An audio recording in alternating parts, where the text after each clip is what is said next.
कृष्ण हरी। अक्षर ब्रह्मयोग अध्याय 8 भाग 2। स्वामी भक्त हो नमस्कार। या दुसऱ्या भागामध्ये अर्जुनाने जे भगवंताला प्रश्न विचारलेले आहेत त्याच्या उत्तरांची सुरुवात भगवंत करताना दिसतात आणि त्यामध्ये आपण 3 महत्त्वाच्या संकल्पना समजावून घेणार आहोत, ज्यामध्ये आहे ब्रह्म, अध्यात्म आणि कर्म म्हणजे काय। या भागाच्या सुरुवातीलाच अत्यंत संक्षेपानं हे मी सांगते की जे परमतत्व आहे, अविनाशी आहे, ते आहे ब्रह्म। त्याला आपण ब्रह्म असं म्हणतो। मग अध्यात्म म्हणजे काय, तर अध्यात्म ही याच ब्रह्माची सहज आणि स्वरूप अशी स्थिती आहे, ज्याला स्वामींनी नित्य सहज स्वभाव असं म्हटलेलं आहे। ब्रह्माची ही जी सहज स्वरूप स्थिती आहे, नित्य सहज स्वभाव आहे, त्याला अध्यात्म असं नाव दिलेलं आहे।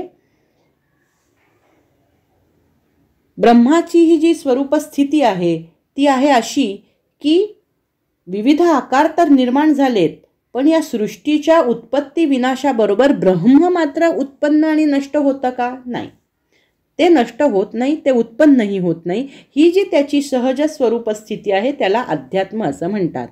मग कर्म म्हणजे काय, तर या अक्षर ब्रह्मापासून जे चराचर सृष्टी निर्माण झालेली आहे, पदार्थ निर्माण झालेले आहेत, त्याची उत्पत्ती करणारा जो व्यापार याचा अर्थ व्यवहार, जो सृष्टीचा व्यवहार आहे त्याला आपण कर्म असं नाव देतो। ह्या 3 महत्त्वाच्या संकल्पना आहेत। आता स्वामी असं म्हणतात, म्हणे नाशिवंत आकारी कोंदले, परी जे का ना गळे कोणे काळी। जे आकाशामध्ये भरून राहिलेले आहे पण ते मात्र कधीही झिरपत नाही, गळत नाही, नाश पावत नाही। नाश पावत नाही, झिरपत नाही, सगळीकडे ते भरून राहिलेलं आहे। आणि कसं आहे ते, तर ते सूक्ष्म आहे, सूक्ष्म आहे। सूक्ष्मात जे सूक्ष्म असं जे आकाश आहे त्याच्या पदरातून ते गाळून घेतलेलं आहे। अतिसूक्ष्म असं त्याला म्हटलेलं आहे। जे का शून्याची पदरा आतून घेतले गाळून अतिसूक्ष्म। शून्याची पदरा आतून म्हणजे आकाशाच्या पदरातून, वस्त्रातून ते गाळून घेतलेलं आहे, असं ते अतिशून्य आहे। आणि परी नवे तैसे तयाहुनी सूक्ष्म, जया देती नाम महाशून्य। आता हे महाशून्य असं या ठिकाणी स्वामींनी म्हटलेलं आहे। हे महाशून्य म्हणजे काय, तर हे महाशून्य म्हणजेच परब्रह्म, परमवस्तू, परमतत्व। हे परमतत्व किंवा ही जी स्थिती आहे ही भाव अभाव याच्या पलीकडची आहे। निरपेक्ष भाव पूर्ण निर्विशेष अशी ही वस्तू आहे, अशी ही परमवस्तू आहे।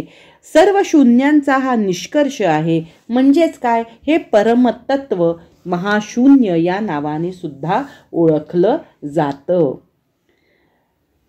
आपण पाहिलं की हे आपण या आकाशाच्या वस्त्रातून गाळून घेतलेलं आहे। अतिसूक्ष्म असं ते ब्रह्म आहे आणि अतिसूक्ष्म तरी न जाई गाळून, चाळणी मधून विज्ञानाच्या अर्थात या ठिकाणी आपण गेल्या अध्यायामध्ये हे पाहिलं होतं की प्रपंच आणि विज्ञान असे हे शब्द आहेत।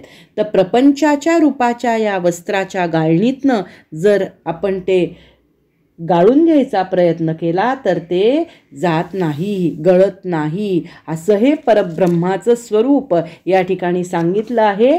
पार्था ऐसे जे का सूक्ष्माहुनी सूक्ष्म, तेची परब्रह्म ओळखावे। असं जे सूक्ष्माहून सूक्ष्म आहे त्याला आपण परब्रह्म असं म्हणतो।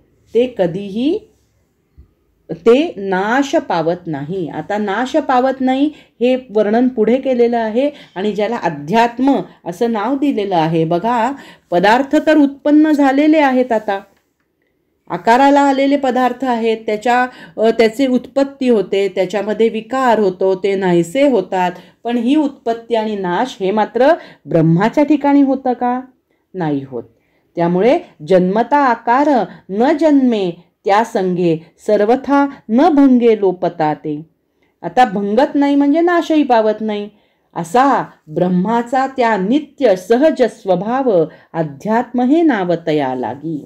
अध्यात्म या संकल्पनेची ओळख करून देताना ते म्हणतायत, असं हे जे ब्रह्माचं नित्य स्वरूप आहे, नित्य सहज स्वभाव आहे, स्वरूप स्थिती आहे, त्याला अध्यात्म असं म्हणतात.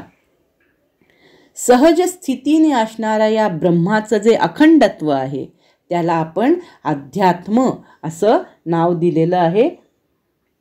निर्मळ आकाशी नेणो कैशारीती मेघ उद्भवती नानारंगी. आता या ठिकाणी अतिशय सुंदर असा एक दृष्टांत दिलेला आहे बघा. आकाश खरं तर निर्मळ आहे की नाही?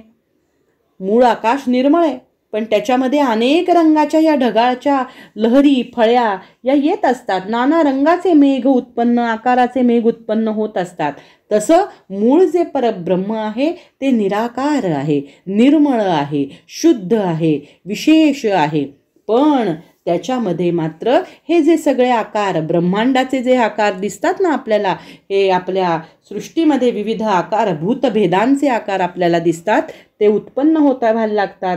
जसे निर्मळ आकाशामध्ये ढगांचे आकार आणि रंग उत्पन्न व्हायला लागतात. म्हणजेच काय, तर मूळ परब्रह्म परमात्मा जो आहे तो निराकार आहे, शुद्ध आहे. तैसे निराकार शुद्ध ब्रह्माठाई उद्भवती पाही एकाएकी. हे सगळे जे आकार आहेत महत्तत्वादिका, आपण हे महत्तत्वही पाहिलेली आहेत की ही जी तत्व सांगितलेली आहेत ती तत्व म्हणजेच ते सगळे जे आकार निर्माण होतात, ती किती किती आकृती असतात, किती किती भेद असतात. आणि कशामुळे हे निर्माण झालेत? तर ब्रह्मभूमी माझी आदी संकल्पाचा अंकुर तो साचा उगवता. त्याला वाटलं ना की एकोहम बहुश्याम, हा जो त्याचा आदी संकल्प आहे त्याच्यामध्ये अशी इच्छा मूळ संकल्प आहे की त्याला वाटलं आता मी एकटाच आहे, आता बहुश्याम अनेकत्वाने मी प्रगट व्हावं, असा जो अंकुर फुटलेला आहे. भूमी माझी म्हणजे माळरानावर भूमीमध्ये हा अंकुर फुटलेला आहे आणि त्यामुळे या ब्रह्मगोलकांचे अनेक आकार निर्माण झालेले आपल्याला दिसतात. आता हे ब्रह्मगोलक कोण आहेत? तर विश्वामध्ये सूर्य, तारे, ग्रह हे जे काय सगळे आहेत ते गोल आहेत. विश्वाची रचना सुद्धा आपल्याला गोल आहे हेच दिसतं. म्हणजे असा एकच विश्व आहे का? नाही, अशी अनेक विश्व आहेत, अनेक जग आहेत, ती अनंत अशी जग आहेत, पण ते सगळी गोल आहेत. आणि ही सर्व एकाच मूळ तत्वापासून, मूळ परमात्म्यापासून, मूळ सत्यापासून प्रगट झालेली आहेत. त्यामुळे अनेक ब्रह्मगोलकांचे असंख्य आकार सर्वेची साचार प्रगटती. हे सगळे त्या ब्रह्मापासून, मूळ ब्रह्मापासून निर्माण झालेले आपल्याला दिसतात. आणि त्याला कारण काय आहे? तर त्याच्यामध्ये जो मूळ संकल्प, आदी संकल्प झाला एकोहम बहुश्याम, त्यामुळे हे सगळे निर्माण झालेले आपल्याला दिसतात. आता इतके ब्रह्मांडामध्ये इतके जीव आहेत, त्यांची तर काही गणतीच नाही आहे. आणि अशा रीतीने अगणित सृष्टी ही वाढायला लागलेली आहे. आणि तेथे जीव किती होती जाती तयांची गणती करवेना. मग अगणित आदि संकल्पास ब्रह्म गोलाकाश जन्म देती. अगणित आदि संकल्प, अगणित ब्रह्मगोल असे हे झालेले आहेत. ऐसा वाढे सृष्टीचा विस्तार अर्जुना साचार बहुवस. असं हे जे सृष्टीचा विस्तार असं वाढलेला आपल्याला दिसतो. जणू नाना रूपत्वाचा पूर लोटला अपार तया ठाई. आता हे सगळे ब्रह्माच्या ठिकाणी, खरं तर ब्रह्माच्या ठिकाणी समविषमत्व आहे का? नाही आहे. तरीसुद्धा सृष्टीच्या ठिकाणी मात्र हे समविषमत्व आलं. स्थावर जंगम पदार्थ आले, योनींचे लक्षावधी प्रकार आले, जीवभाव आले, हे सगळे तिथे त्या ठिकाणी आलेले आपल्याला दिसतात. विविध रूप समविषमत्व नेणो कैसे आले, अकारानं झाले चराचर. ब्रह्माच्या ठिकाणी असा भेद आहे का? समविषम नाही, तरी सुद्धा ते झाले. पाहू जाता तेथे लक्षावधी साचे, प्रकार योनीचे प्रसवत्या. असे हे अनेक जन्म देणाऱ्या योनी आपल्याला या ठिकाणी आलेल्या दिसतात. आता याला काही सीमाच उरलेली नाहीये असं ते म्हणतात. जीवभावांच्या पालवीची काही गणनाच उरलेली नाही. हे कोण प्रसवतंय? हे सगळं कोण करतंय? कैसे कवण हे प्रसवे सकळ, पाहू जाता मूळ शून्यची ते. आता हे सगळी सृष्टी जी समविषमात्मक आहे, स्थावर जंगम आहे, लक्षावधी योनींनी भरलेली ही जी सृष्टी आम्हाला दिसती आहे, ती नेमकी कोण प्रसवतं? हे बघायला आम्ही जेव्हा गेलो, याचा मूळ स्रोत आम्ही जेव्हा बघायला गेलो, तेव्हा त्याचं मूळ मात्र शून्य आहे असं आम्हाला लक्षात आलं. आणि मुळातच म्हणूनच याचा मुळात करता कोणी दिसतोय का? दिसत नाही. कारण कोणी दिसतंय का? शेवटी याचं कारणही काहीच नाही. पण कार्य मात्र आपोआप दिसलेलं आहे, आपोआप वाढायला लागलेलं आहे. हे कार्य आम्हाला जे दिसायला लागलेलं आहे. म्हणून परी मुळी करता न दिसे सर्वथा, शेवटी नसता कारण की, माझी कार्यची ते वाढू लागे पार्था, देखे स्वभावता जेणे योगी. हे कार्य मात्र वाढायला आपोआप या सृष्टीच्या रूपातनं हे जे कार्य दिसतंय ते वाढायला लागलेलं आहे. मग आता कर्त्या विण पाही, अव्यक्ताचे ठाई, भासमान होई आकार हा. ऐसा जो व्यापार, तया पंडुसुता, बोलती तत्वता, कर्म ऐसे. आता बघा, लक्षात घ्या, हा जो व्यापार इथे त्यात म्हणलेला आहे त्याला कर्म असं न्यावे. व्यापार याचा अर्थ व्यवहार. हा जो चराचर पदार्थांची उत्पत्ती करणारा सृष्टीचा व्यापार आहे, त्याची सृष्टीची उत्पत्ती अक्षर ब्रह्मापासून झालेली आहे, पण हा जो सृष्टीचा व्यवहार आहे त्याला कर्म असं नाव दिलेलं आपल्याला दिसतं. कर्त्याच्या शिवाय अव्यक्ताच्या योगे हा भासमान होणारा आकार उत्पन्न होतो. त्या व्यवहाराला, त्या व्यापाराला कर्म असं नाव आपल्याला दिलेलं आहे. कर्त्या विण पाही, अव्यक्ताचे ठाई. हा मूळ जो आहे तो अव्यक्त आहे. कर्त्या विण पाही, अव्यक्ताचे ठाई, भासमान होई आकार हा. भासमान असा जो आकार आहे, जो उत्पन्न झालेला आहे, तो ऐसा जो व्यापार, हा जो उत्पन्न झालेला व्यापार आहे, आकार उत्पन्न झालेला आहे, त्या व्यवहाराला आपण कर्म असं नाव दिलेलं आहे. म्हणजेच काय?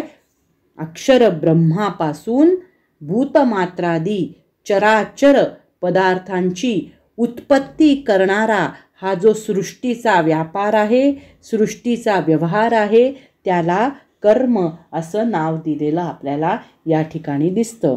थोडक्यात आपण ब्रह्म, अध्यात्म आणि कर्म या 3 संकल्पना या भागामध्ये समजून घेण्याचा प्रयत्न केलेला आहे.